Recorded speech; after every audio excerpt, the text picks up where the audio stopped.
She had given everything she had, and it had never been enough, until the day a crumbling estate and a 3-line letter changed everything. The letter arrived on a Tuesday, which Meg Ashby would later think was exactly the sort of day bad news chose, ordinary enough that there was nothing to brace against. She had been sitting with Sam at the kitchen table of her brother's rented rooms in York, helping him with his letters, when the solicitor's clerk knocked. He came in with his hat in his hands, and the careful blankness of a servant carrying news. He knows will not be welcome. He set 2 envelopes on the table, and did not meet her eyes, and she understood before he spoke. 34 years old, and dead of a fever that had taken him in 4 days while she was still 3 counties away, and did not know to come, she sent the clerk out. She sat with the envelopes for a moment, aware of Sam's stillness beside her, the way a child goes still when an adult's face changes, and he does not yet know why. "Is it about my father?" Sam asked. She opened the first envelope. It was what she had expected. Thomas had been generous with money he did not have, and careful with none of it, and the reckoning came out in a column of figures so long it ran to a 2nd page. The creditors were named. The rooms were paid through the end of the month. After that, there was nothing. The 2nd envelope was thicker and carried a seal. She did not recognize. She broke it with her thumbnail. It was a deed of conveyance, executed in the name of James Cavendish, Duke of Ashmore, transferring to one Margaret Ashby the property known as Wychfield in the county of Yorkshire, subject to 3 years of accrued arrears and a condition of continuous occupancy of no fewer than 6 months before full title would pass. Beneath the legal language was a separate sheet, folded once, which contained 3 lines in a clerk's hand. Miss Ashby, this conveyance discharges the obligation owed to your family. The terms are as stated. The property is available from the 1st of the month. No signature, no salutation. The Duke apparently did not consider the matter worth his hand. Meg read the deed twice. She folded it with the 3-line note inside and put it in the inner pocket of her coat, the one that buttoned. "Are we leaving?" Sam asked. "Yes," Meg said. "We are going to a house in Yorkshire." "Is it a good house?" Meg thought of 3 years of arrears and a condition that read like a dare. "It will be," she said. They arrived on the 2nd of January, when the cold had a particular quality. Not the wet cold of York, but something older and more settled, the cold of fields that had been frozen since November and intended to remain so. The lane to Wychfield ran between bare hedgerows, and Sam sat pressed against her side in a hired cart and said nothing, which was how she knew he was frightened. The house was not ruins. That was the most that could be said for it. The stone was sound, the roof intact on 3 sides, and the windows were whole if not clean. But every room they were let into was dark and stripped, the furniture draped or removed, and a smell of cold ash and long absence came from every hearth. One person was waiting. Dorothea Knoll, housekeeper, stood in the entrance hall with a candle and no particular expression, and said that she had aired the kitchen, and there was a fire going if they wanted it. Meg said they did. She bent to pick up the candle Dorothea had set on the hall floor to manage the door, and her fingers found something else in the dark. A key, iron, old, heavy, its bow bent and its bits snapped off at the base. She turned it once in her fingers, feeling the weight of it, the particular solidity of a thing that had once opened something and no longer could. She put it in her pocket beside the deed. "Come," she said to Sam, "let us find this fire." The first morning at Wychfield, Meg counted what she had. 1 nephew, 8 years old, asleep in the only bed she had made up the night before. 1 housekeeper, who had appeared at 6 with porridge and no conversation. one coat, one trunk, the deed in her pocket, and the broken key. She began in the kitchen garden because Dorothea told her to. The south-facing wall was sound, 12 feet of old brick that still held the warmth of better years in its mortar.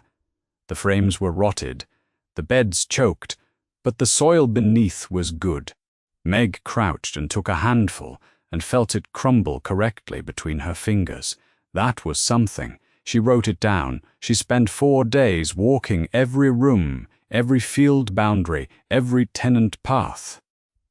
She carried a notebook, the small kind with the sewn binding, and she wrote in it in the shorthand she had developed, keeping her brother's account the last 3 years of his life, which had been, as she now understood, practice for something larger and considerably more useful. The house had been stripped methodically, not by neglect, but by decision. Someone had removed everything portable of value and left everything fixed and structural, which meant that whoever had managed the stripping had known exactly what they were doing and had done it without sentiment. Meg noted this without resentment. The walls were sound. The staircase was sound.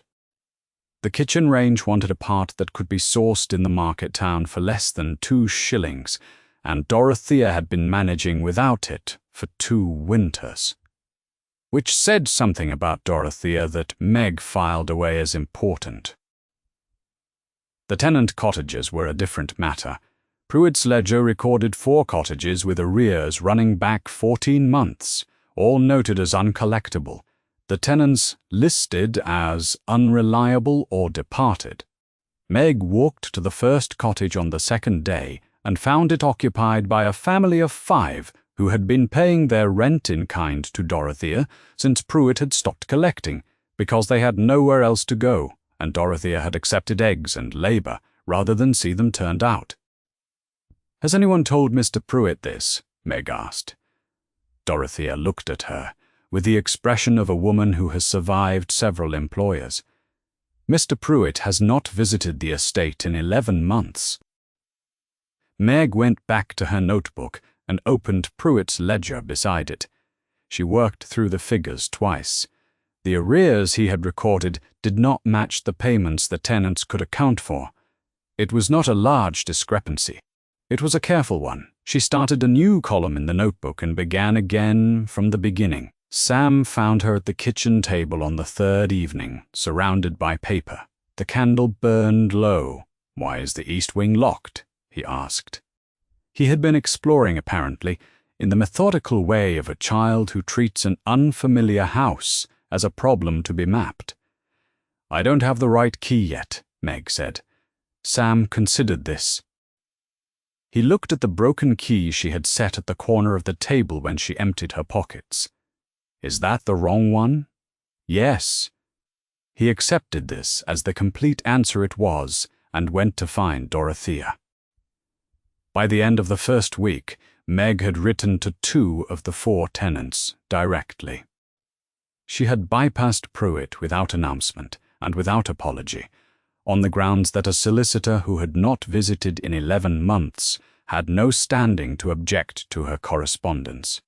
She offered revised terms, a reduced rate for the winter quarter in exchange for labor on the kitchen garden in spring.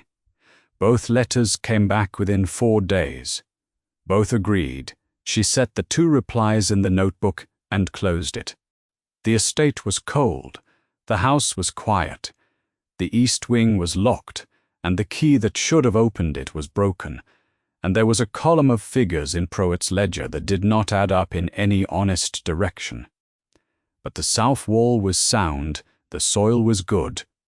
2 tenants had written back within the week, and Dorothea had accepted eggs when no one else would have bothered, and there was a kitchen range that wanted 1 part and could be fixed for less than 2 shillings.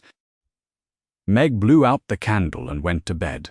The letter from Witchfield arrived at Ashmore Park on a morning when the frost had sealed every window in the east wing, and the Duke's secretary had already placed 6 items of more obvious consequence on his desk. James Cavendish set 5 of them aside and read the sixth twice. It was brief. One page, addressed in a hand that was clear and without ornamentation.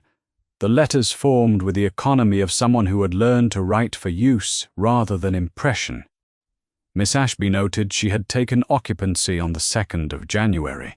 She noted the arrears she proposed to address first, the home farm lease, the 4 tenant cottages, and the kitchen garden's south wall.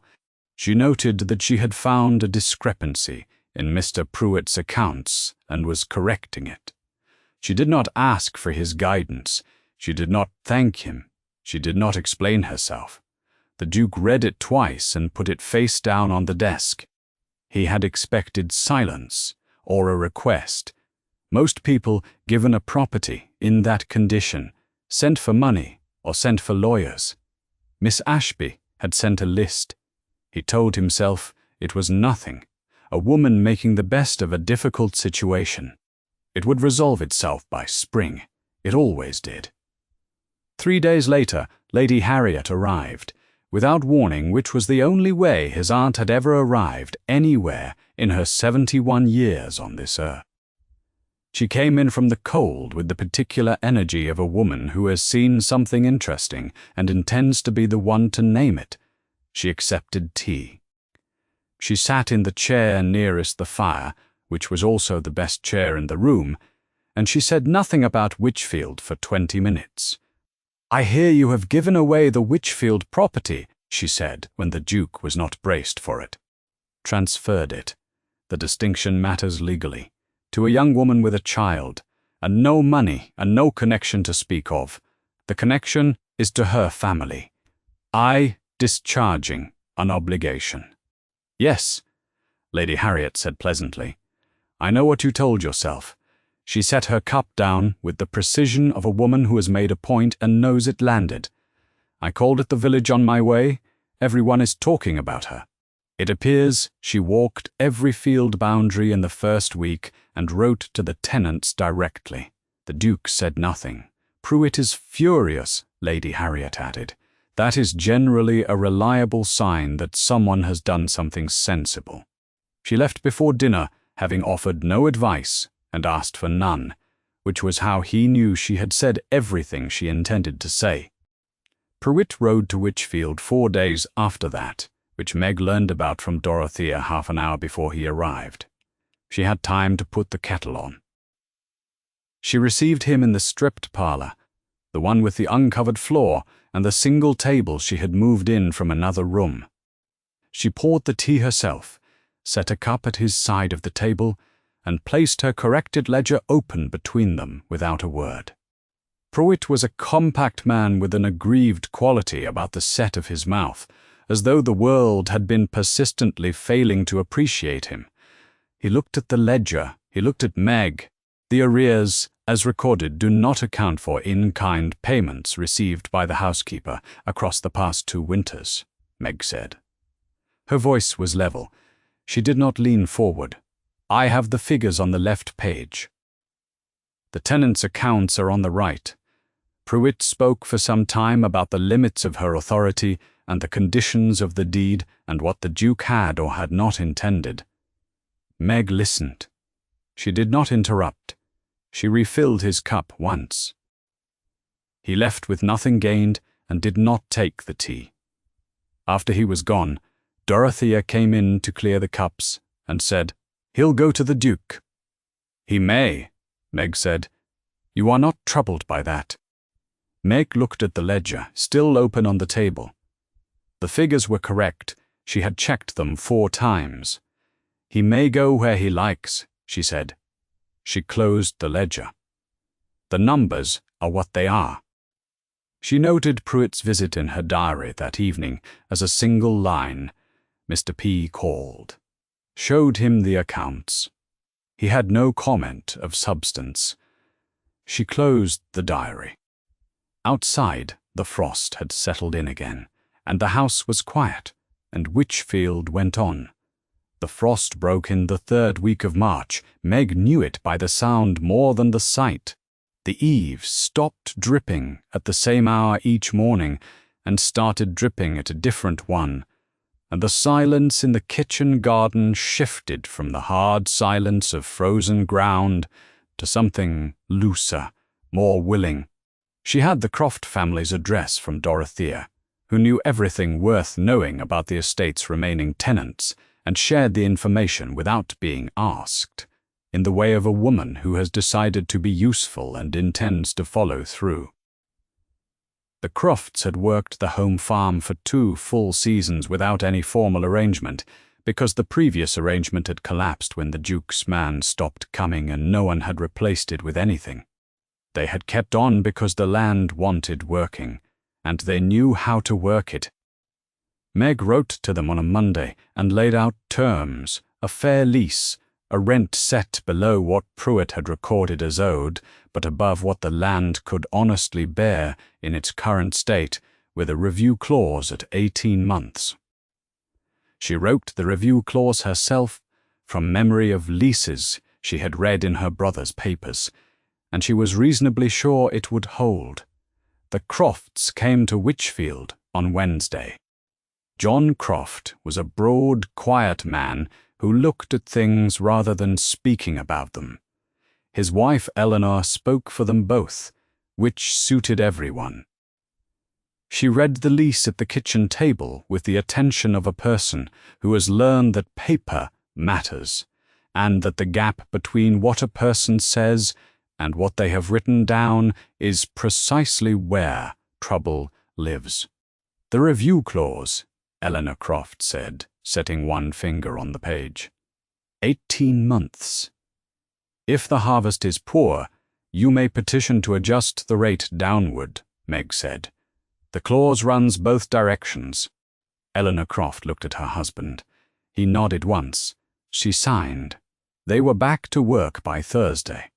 By Saturday, the south wall of the kitchen garden had 3 more pairs of hands clearing it, and Dorothea had quietly extended the breakfast porridge to cover 6 people, which Meg noted and said nothing about except to add a line to the household accounts. Sam found the apple tree on a Tuesday afternoon, coming back from wherever he had been, his boots catastrophically muddy, his face composed in the particular expression he wore when he had solved something. "There is an apple tree," he said, "at the back of the home farm, behind the stone wall. It is still alive. The bark is grey, but the branches bend and do not snap." Meg looked up from the ledger. "How do you know that means it is alive?" Sam looked at her with the patience of an 80-year-old who has done his research. "I asked Mr. Croft. She wrote it down. 1 apple tree surviving. She underlined it. She was still at the ledger 2 evenings later, when the letter came from the county solicitor's office. Dorothea brought it in without ceremony, and Meg broke the seal and read it standing at the table. Pruitt had filed a formal query. The language was careful, and the intent was not. He was disputing her authority to renegotiate leases before full title passed at the 6-month mark. He had found the clause in the deed of conveyance. The one that said full title was contingent on occupancy, and he was threading through it, looking for a seam. Meg read the letter twice. She set it on the table beside the lease she had drawn up with Eleanor Croft, and beside the corrected ledger, and beside the notebook with the 2 tenant replies from January still tucked inside. She thought about the south wall, and the cleared beds, and the apple tree with the grey bark that bent but did not snap. She found the relevant passage in the deed, and read it a 3rd time. The 6-month clock was a condition of full title, not a condition of occupancy. She had been in occupancy since the 2nd of January. Nothing she had done had violated that. She wrote Pruitt's filing in her diary. Formal query filed by Mr. P. Ree. Lease authority, terms of deed reviewed. His reading does not hold. She noted the date. Then she went to the window and looked out at the kitchen garden, where the first green was showing at the base of the south wall. Small and definite and entirely unbothered by legal queries. The ground was awake. The apple tree was alive. Wychfield was not finished with her yet. The letter from Wychfield's land agent reached Ashmore Park on a Tuesday, tucked among the quarterly reports the Duke reviewed after supper. He read the relevant passage twice and set it down. Wychfield's tenants were paying arrears.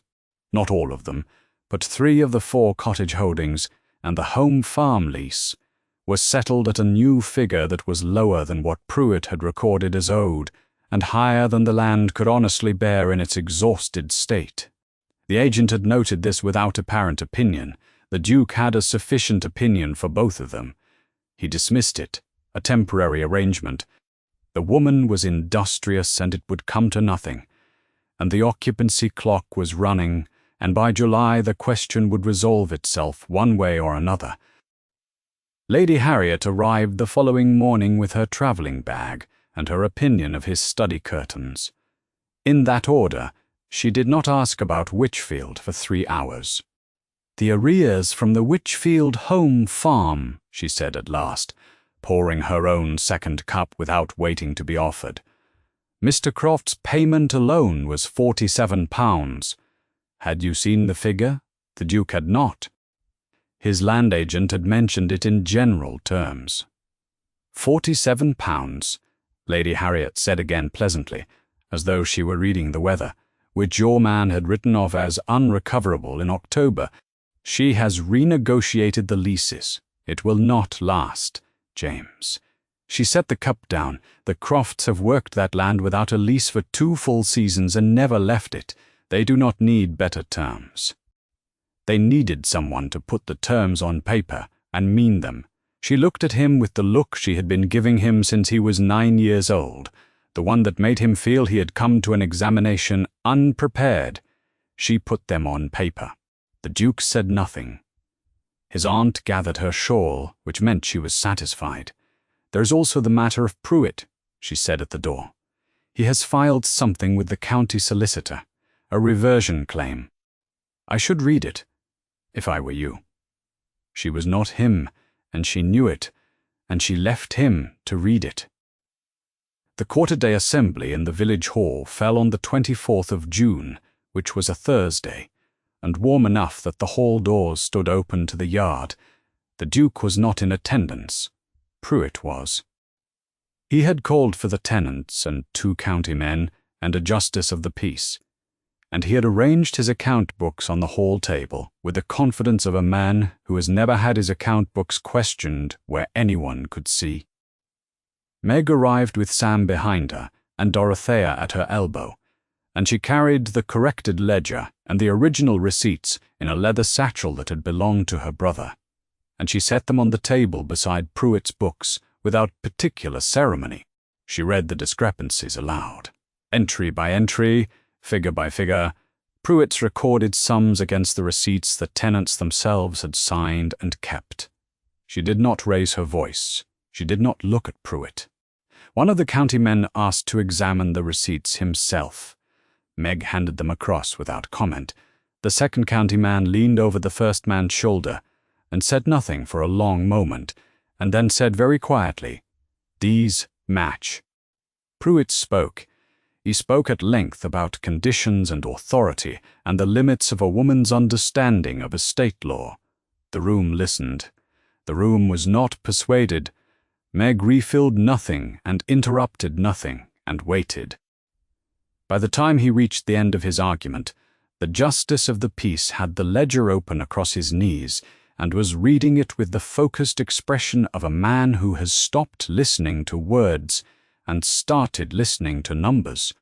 Pruitt left before the session closed. He did not say he was leaving. He gathered his books and he went, and the door did not bang because Meg was standing near it and she held it open for him with no expression at all. The room was quiet after old Croft, from the back bench, said it the way a man says something he has been holding for a while. Wychfield hasn't been managed this honestly in 20 years, no one disagreed. Meg closed her satchel. Outside, Sam was sitting on the yard wall, watching 2 pigeons negotiate a bread crust with the grave attention he gave to all negotiations. The June light lay gold and flat across the churchyard beyond. She stood in the doorway a moment. It was enough. The Duke arrived on a Wednesday 4 days after the quarter-day assembly, in the middle of the morning when the light was still low and the kitchen garden was loud with Croft family labor. He came without announcement. He had told himself he was attending to a land agent's report. Witchfield's front hall was swept. A fire had been laid in the grate, and the smell of it, wood smoke and something green from the garden, reached him before he had dismounted. He stood in the yard a moment longer than necessary, because the house, he remembered, was cold and stripped and had smelled of nothing at all. Sam appeared in the doorway with a piece of bread in one hand and regarded him with the careful attention of someone deciding whether to be alarmed. "You are the Duke?" Sam said. "I am. My aunt is in the office." He stood aside, which was either courtesy or strategy, and the Duke could not immediately determine which.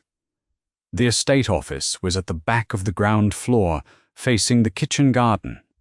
The door was open. Meg was standing at the ledger table, a pen still in her hand, and she did not start at his entrance. She looked up, took note of him, and set the pen down on the rest. "Your Grace, no curtsy." A slight incline of the head, the kind given to a man who has arrived without appointment. He had expected someone worn. The house had been wearing people down for 3 years before he transferred it, and he had half expected it to continue the work. She was not worn. She was composed in the way of a person who has chosen composure as a working method rather than a posture. "I have come to inspect the property," he said. "The account books are on the table." She moved aside to allow him access, and she said it the way a person offers something they are not afraid to have examined. He read them standing. He did not sit down for some time. The figures were not what Pruitt had given him. They were better in every column, and the correction was not small. Meg had marked the original Pruitt entries in a different ink, with the receipts numbered in the margin and the corrected figures alongside. It was the work of someone who had read the original carefully enough to know exactly where to look. "The south wall," he said finally. Through the office window he could see it, and the cleared beds, and Eleanor Croft moving along the row with a basket. The Crofts cleared it in April. The first planting is in. He closed the account book. He opened it again at the front leaf, where she had written the occupancy date in a clear hand. The 2nd of January. The 6-month clock was visible in the same line. He said nothing for a while. The sound from the kitchen garden came through the window steadily, voices and the knock of a trowel against stone. And once, from somewhere upstairs, Sam running down a corridor to somewhere. "The quarter-day assembly," the Duke said. "Yes, Pruitt." "He left before the session closed," Meg said. "The figures were in the receipts. I only read them aloud." He looked at her then, properly, for the first time since he had arrived. She was watching him with the level attention of a person who has nothing to hide and is neither afraid of scrutiny nor hungry for it. It was not a common quality. He had been among people who wanted things from him for long enough that he had learned to read wanting at a considerable distance, and there was none of it in her face. He picked up his hat from the table where he had set it. "I will trouble you no further today." "It is no trouble," she said, which was a polite lie, and they both knew it, and neither of them remarked on it. He rode back to Ashmore with the corrected figures in his head and no prepared thought to set in their place. The land agent's report had said the arrears were recovering.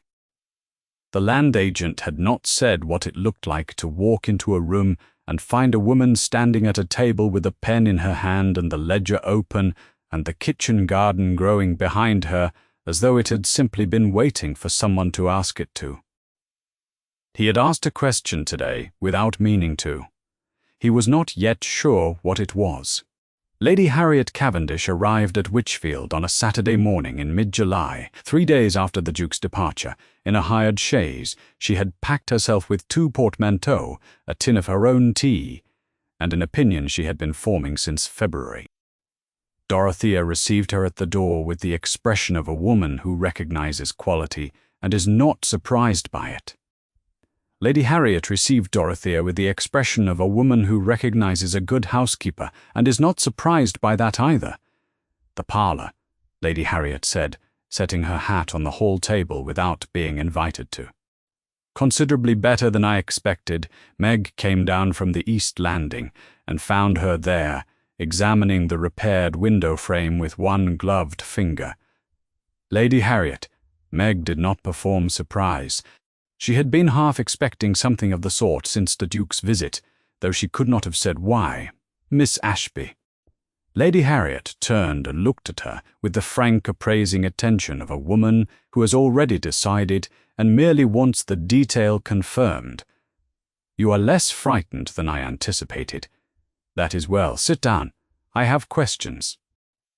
They sat. Dorothea brought water because the tea tin required unpacking, and Lady Harriet required no ceremony to begin. She asked about the tenants and got plain answers. She asked about the kitchen garden, and Meg described the south wall clearing and the first planting without embellishment.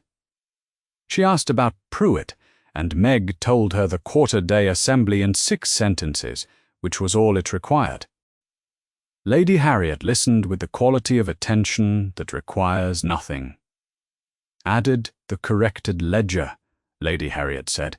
"You did that in the first week, in the first 2 weeks. I wanted to be certain of the figures before I showed them to anyone." "Quite right." She looked at the window. "James does not visit properties he has written off. I want you to know that."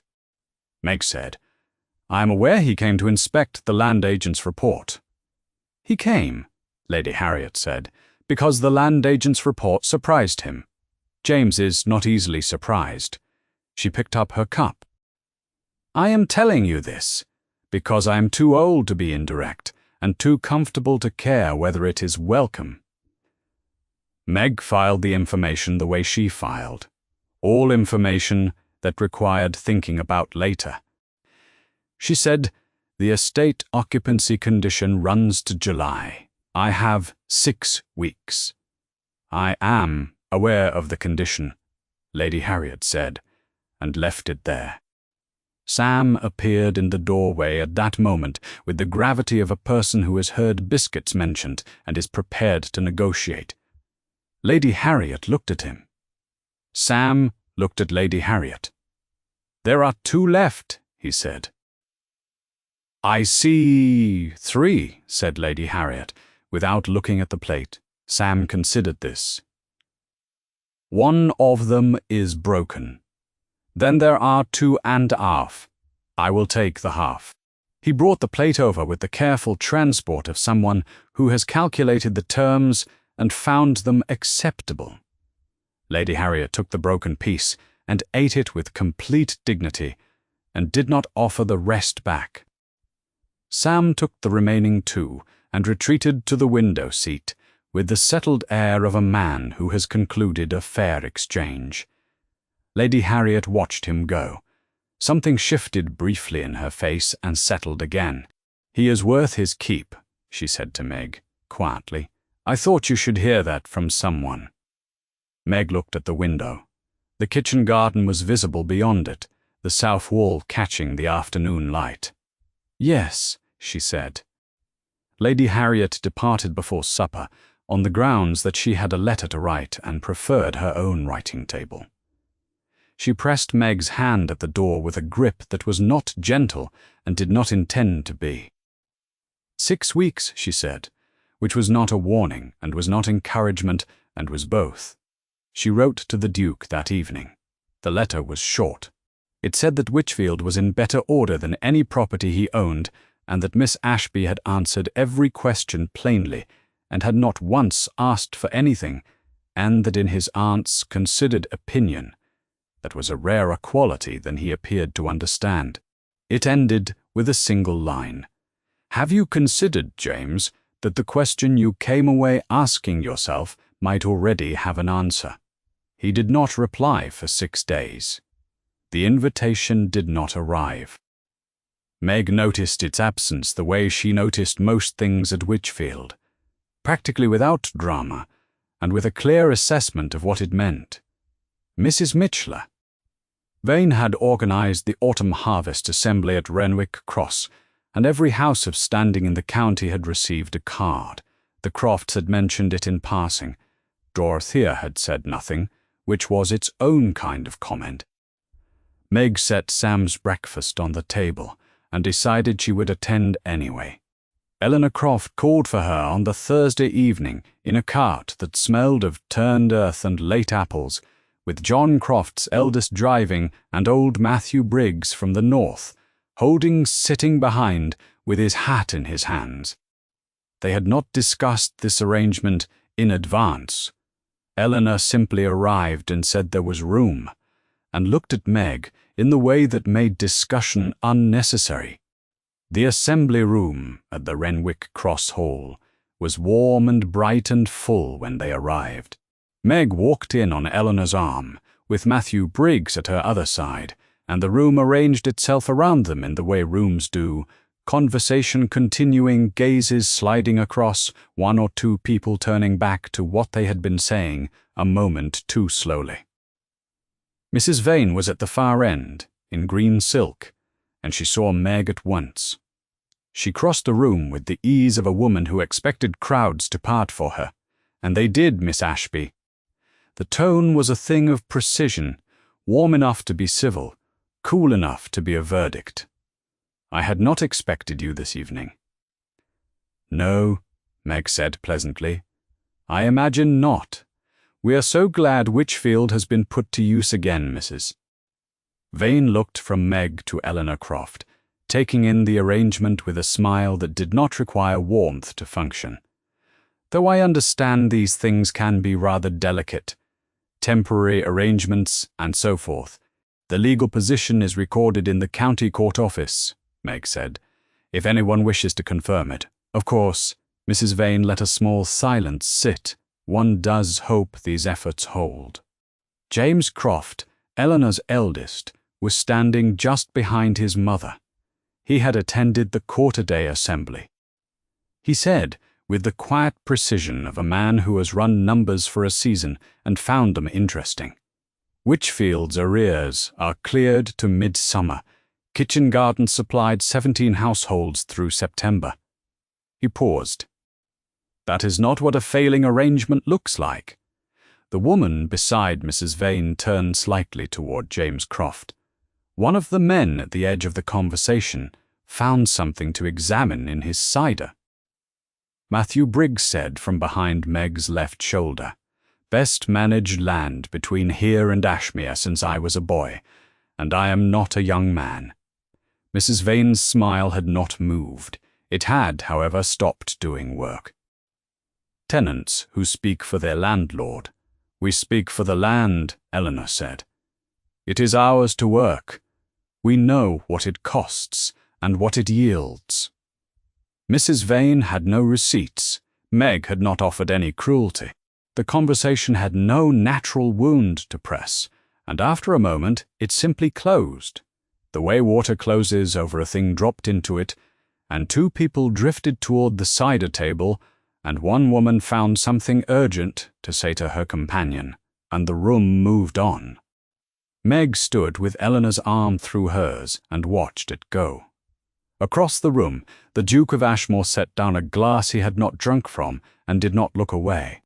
He had arrived late and taken a position by the east wall that required no explanation and offered a clear view of the full room. He had watched the entire exchange from 20 feet. He had not moved. He had not needed to. He watched Meg accept a cup of cider from Matthew Briggs and say something that made old Briggs laugh with his whole chest. He had spent 6 days composing a reply to his aunt's letter. He had not sent any of them. He looked at the woman across the room who was standing composed and easy in borrowed company, with no card and no invitation and no need of either, and he thought about the question his aunt had asked. He was beginning to think she already knew the answer. He was less certain she was wrong. Pruitt's letter arrived on a Tuesday, 3 weeks before the 6-month deadline, and Meg read it at the estate office desk with the same attention she gave every document that required close reading. It was a reversion claim. He asserted that her lease renegotiations had been executed outside the conditions of the deed, that full title should not pass at the 6-month mark, that the matter required county court review. The language was formal and thin, and she could see the procedural weakness in the 3rd paragraph. She set it down, opened her desk drawer, and took out the folder she had begun 2 months earlier, when Pruitt's correspondence had shifted in register, and she had understood where it was heading. She had engaged a county solicitor in September, a Mr. Harrow of Denton Street, at her own cost. The counterfiling had been ready for a fortnight. She set the folder beside Pruitt's letter and went to tell Dorothea there would likely be a visitor before the week was out. She was right about the timing, if not the visitor. She had expected the Duke's land agent. The Duke came himself, on horseback, on the Thursday afternoon, without word sent ahead. Dorothea showed him to the estate office. Meg was at the window when he came in, watching Sam cross the kitchen garden with a stick he had found, and was apparently testing for some purpose known only to himself. She turned and said, "Mr. Harrow of Denton Street drew it up. I have a copy for your solicitor." The Duke looked at the folder she was holding out. He took it and sat down without being invited to, which was the right thing to do, and began to read. She turned back to the window. Outside, Sam had found a second stick and was comparing them with great seriousness. The kitchen garden was grey and stripped down to its bones in the November cold, but the beds were banked, and the south wall was sound, and it would come back. She knew what it would cost and when. She had written it in the back of the account book, in figures that did not change. The Duke read for a long time. "This is thorough," he said, at last. "Mr. Harrow is a careful man. I engaged him when Pruitt's letters changed tone. That was in September." Another silence. She heard him turn a page. "Why did you not write to me?" It was not quite a question, and she did not treat it as one. She heard him set the folder down. When she turned, he was looking at her with the expression she had seen once before, in this room, in July, when he had stood at the account books and understood the scale of the correction controlled. Attending, "I will oppose the claim," he said. "Thank you. You do not seem relieved." Meg looked at him. "I prepared the counterfiling so that I would not need to be. I am glad to have your opposition. I did not require it to proceed." Something crossed his face that was not quite discomfort, and was not quite something else. He picked up the folder and straightened it against the desk. He looked at the window, where Sam had now abandoned the sticks and was standing very still in the kitchen garden, looking at the sky. "The boy watches the weather," the Duke said. "He is learning which clouds mean rain. John Croft is teaching him." The Duke nodded. He did not move toward the door. Meg had learned in the months at Witchfield to read the weight of a room. This one had something in it that was not the reversion claim, and was not the counterfiling, and was not anything she had prepared a folder for. She waited because she was not afraid of waiting. "Miss Ashby," he said. "Your Grace." He picked up his gloves from the desk. He looked at them. He set them down again. "I will send word to my solicitor tonight," he said. "He will be in contact with Mr. Harrow by Friday." "That is very efficient," Meg said. He found her then with something close to rueful, and it suited him, and he picked up his gloves a second time and went. Meg stood at the window until she heard the horse in the yard. Sam had found a new stick and was pointing it at a specific cloud with the certainty of a boy who has been given a fact and intends to use it. She thought, 3 weeks. She went to write in the account book, because that was what there was to do, and did it.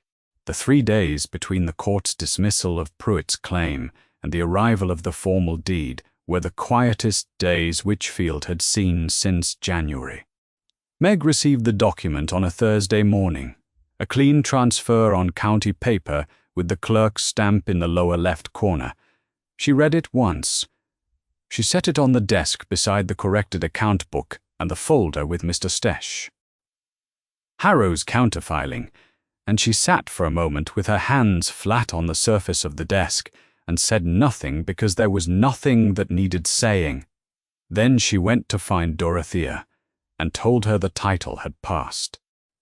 Dorothea said, "Good," and put the kettle on, and that was the ceremony of it. The Duke had not left. He was nominally overseeing the legal close, which required perhaps a morning's attention and no more. He had been at Witchfield 4 days. Dorothea fed him at the kitchen table without ceremony, and did not ask how long he intended to stay, and he did not volunteer it. Sam had taken his presence as a settled fact, the way Sam took most things that proved useful, and had begun directing him toward useful observations about the kitchen garden's drainage in the manner of a small property manager who has identified a resource. The Duke bore this with more equanimity than Meg had expected. It unsettled him, she thought, not hostility. He knew how to manage hostility. He did not quite know what to do with a boy of 8 who assumed his competence and his goodwill simultaneously, and was not performing either assumption. Lady Harriet arrived on the Saturday in a hired coach that came up the lane fast enough to send the chickens into the hedge. She descended, handed her bag to no one in particular, because there was no one in particular to receive it, and walked into the restored parlour and took the best chair by the fire before anyone had offered it. "I am not here for any reason," she announced to the room in general. "I am here because I wished to be. At my age one is entitled." She looked at Meg. She looked at the parlour. She did not say what she thought of either, which meant she approved. The Duke stood near the window with his hands clasped behind him, and Lady Harriet looked at him the way she looked at things that were failing to do what they should. "Sit down, James," she said.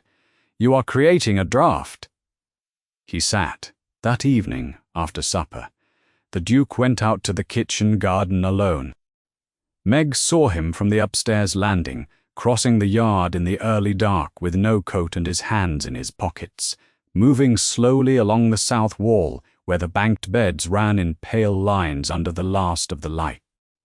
She did not go down. He stayed longer than the cold excused.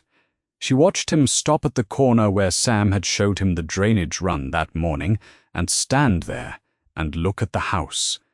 The windows were lit. The kitchen sent its smell of wood smoke and something Dorothea had put on to steep.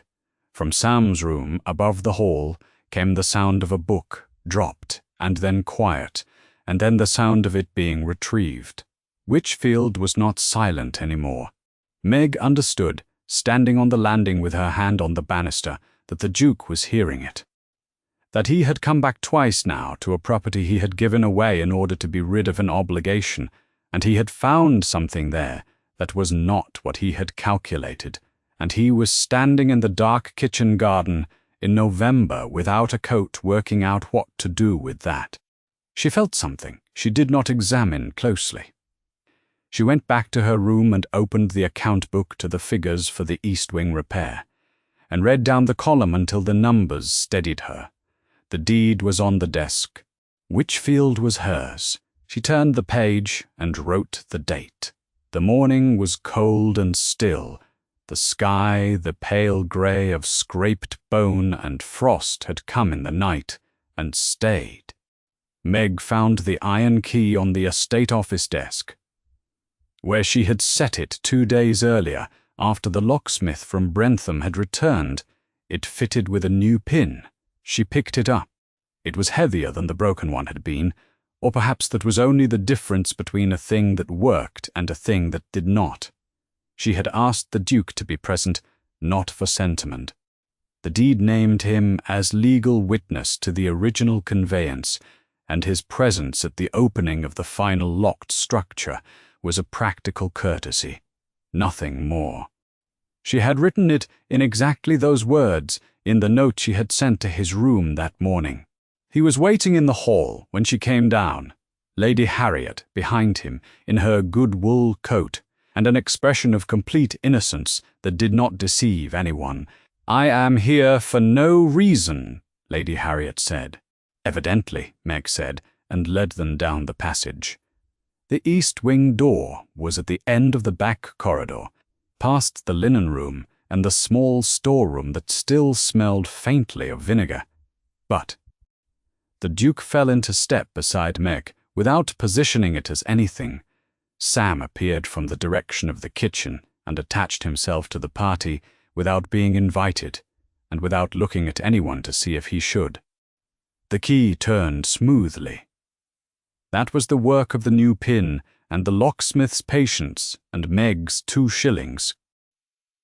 The door opened on cold air and grey light and the sound of nothing, and Sam went in ahead of them the way water finds a gap, and his footsteps went quick and light through the first stripped room and into the second. "It has a good window," his voice came back, solemn with approval. Lady Harriet made a sound that was not quite a laugh. She moved past them both and stood in the doorway of the first room with her hands folded and looked around at the bare plaster and the uncurtained light and said, "It wants only people in it. I am too old to be told otherwise." She walked in and did not look back. Meg stood in the doorway. The Duke stood beside her. The room was cold and stripped to its bones. The plaster was sound. The floors were sound. She had already calculated what the east wing would cost and when it could reasonably be done, and had written the figures in the back of the account book in pencil so she could revise them when the material costs were confirmed.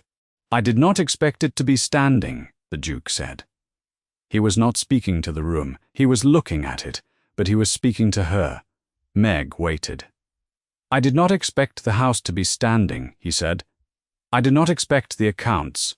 I did not expect the crofts under fair lease or Pruitt's ledger corrected in your own hand or the tenants at the assembly to speak the way they spoke." He stopped. He was not a man who made speeches. He was not making one now.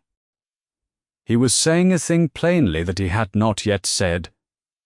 "I did not expect you." She looked at him.